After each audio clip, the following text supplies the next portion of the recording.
Hello and welcome to another episode of Scott Reads Comics. Today I'll be covering a very special issue of Captain America, number 112, the famous album issue, originally published in 1969 by Marvel Comics. I will be reading the version that is reprinted here in this softcover Marvel Masterworks Captain America Volume 3, which was published in 2014. An interesting thing about this story, it was one of the last things Jack Kirby did for Marvel before departing for DC around this period. Apparently, the current series creator at that time, Jim Steranko, had fallen behind in a deadline, as legend would have it, and Stan phoned Jack and asked him to do kind of a retrospective issue of Cap's career that sort of fit in between the end of Steranko's previous story and the story that was running a bit late. And Jack Kirby came up with a masterful album issue, basically reprising Cap's history and career to that point. And so that's what we're going to read today. It's pretty phenomenal. I do love this format. It may be a bit tight in frame here, so I may be moving the book around a little bit to get stuff in. So I apologize for the shakiness of my table as I kind of move this around, but we'll make the best of it. So here we have Captain America number 112, retailing for at the time 12 cents, the album issue, and it says it on the cover. And that is, I believe, a Jack Kirby cover as well. A mighty Marvel special in tribute to the glory-studded career of Captain America, lest we forget. Reuniting once again the titanic talents of Stan the Man Lee and Jack King Kirby. George Tuska, inker, Artie Simic, letterer. And as was sadly customary at this time, we have no color credits, so we don't know who colored this. I'm not sure if Marie Seven was even in the bullpen at this point, so I can't speculate as to whether it was her or not. But retrospectively, I wish they would have listed the colorists in the credits in the front of the book, but we will move on. Just a quick reprise of last issue. We see this awesome Steranko, which I'll cover these at some point. Cap is in battle with Hydra here in this panel, and he's hit. We got him. He must be mad. He can't dive through our fire. Cap, he leaped right into the hail of bullets. Why did he do it? Why? That's Bucky Barnes watching there. So we have this fateful panel at the end where only Captain America's uniform remains. Perhaps we will learn next issue. And of course, that's where the deadline of Doom came in and basically caused Stan to proactively phone Jack and ask him to crank out this story. And what was legend has it was a weekend. So pretty amazing. And of course, George Tuska, he cannot be, his talents cannot be undersold as well, as he obviously turned the ink job around on this in probably as short a time. So let's get on with it. All that remains is his costume. Cap is lost. So unexpected, so totally shocking have been the latest developments in the legend of Captain America that your bullpen feels compelled to present this unique souvenir issue. So they're sort of explaining why this, instead of your regularly scheduled effort, has shown up here in Cap 112 following issue 111, which was, of course, by Steranko. What about his body? It couldn't just have vanished. The report from the launch says the tides are running fast. He's probably been swept out to sea by now. Then it's finally over. The hordes of Hydra have finished him at last. It was bound to happen sooner or later, and yet, when the news gets out, it's a story that will rock the world. Captain America is dead. A short time later, as one lone costume figure stands guard at Avengers headquarters, the special phone. It must be something highly urgent. Why do I have this dread premonition, this sense of impending tragedy? I haven't been able to shake the feeling since Captain America failed to make his last two reports. So here we have Tony Stark as Iron Man answering the phone. Yes, this is Iron Man. I'm taking over Cap's tour of duty while, what? Tonight? The river? Gunned down by Hydra assassins? You say there isn't any doubt? Yes, the Avengers will make the final arrangements. He died as he lived, fighting for justice till the end. And now the most painful duty of all. When an Avenger is lost, those who survive must close his file. What a brilliant framing sequence for this story that tells us about Cap's whole career in life to that point. Awesome. His was the longest, the most glorious record of all. It had its beginning more than 2 decades ago, at the start of World War II. Cap was always reluctant to talk about the past, but I still remember the news accounts of the Red Skull's giant drill. Though the odds seemed insurmountable, Cap and his youthful partner Bucky saved the city from certain devastation. Finally, with his deadly henchmen out of action, the Red Skull tried a desperate escape. But the 2 intrepid Sentinels of Liberty were more than equal to the task. And so they scored one of their earliest and most dramatic victories. Never within human memory had any costumed adventurers battled such bizarre and deadly foes. Foes such as the bludgeoning Butterfly, who met defeat at the hands of his intended victim.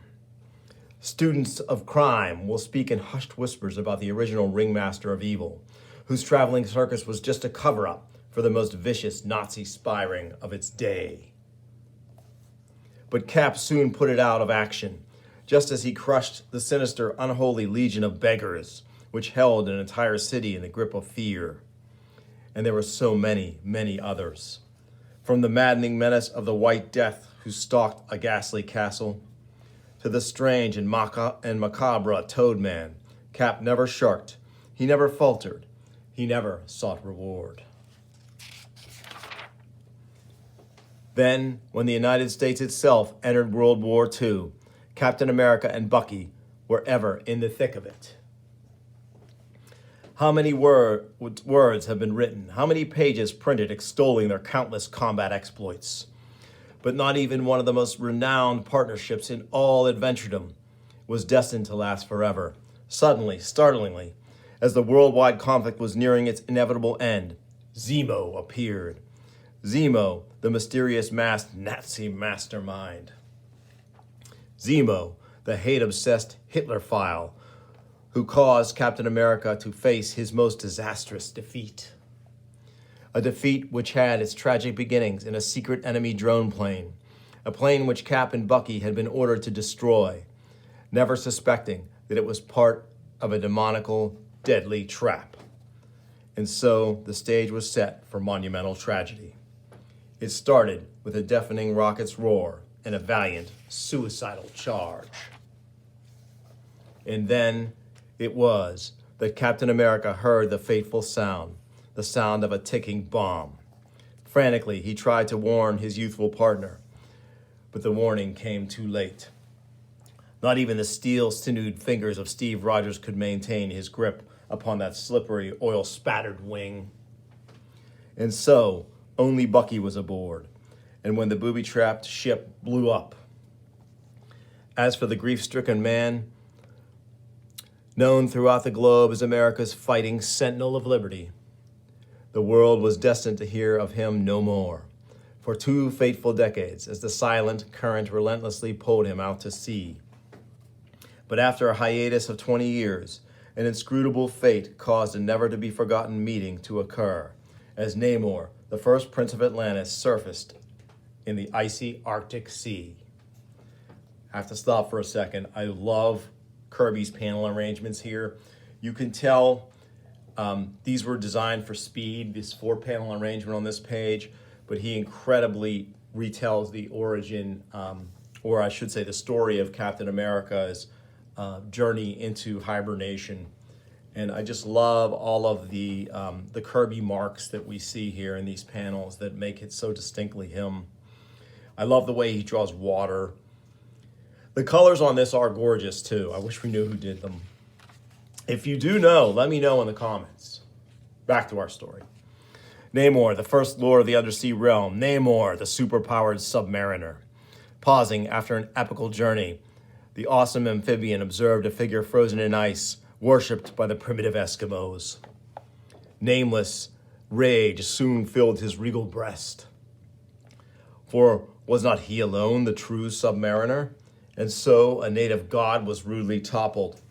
But drifting slowly into the warmer southern seas, the ice finally melted, and the motionless figure floated free until the mighty Avengers in a prowling submarine made the most sensational discovery of the decade. And that would have occurred in the Immortal Avengers #4. And so, a living legend lived again.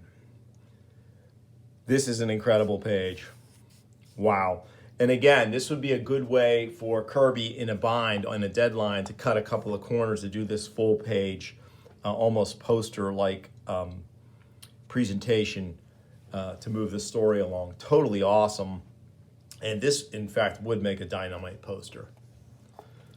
But without his youthful partner, Cap was soon to find new allies, such as the Avengers themselves and Colonel Nick Fury, the hard-bitten, two-fisted fighting director of S.H.I.E.L.D. Like so many world-famed adventurers, their lives and exploits were destined to become dramatically intermingled. While the most powerful element linking Captain America to S.H.I.E.L.D. soon proved to be a courageous, captivating female named Sharon Carter, better known to Fury's files as Agent 13. Sharon Carter, the girl who won Steve's heart.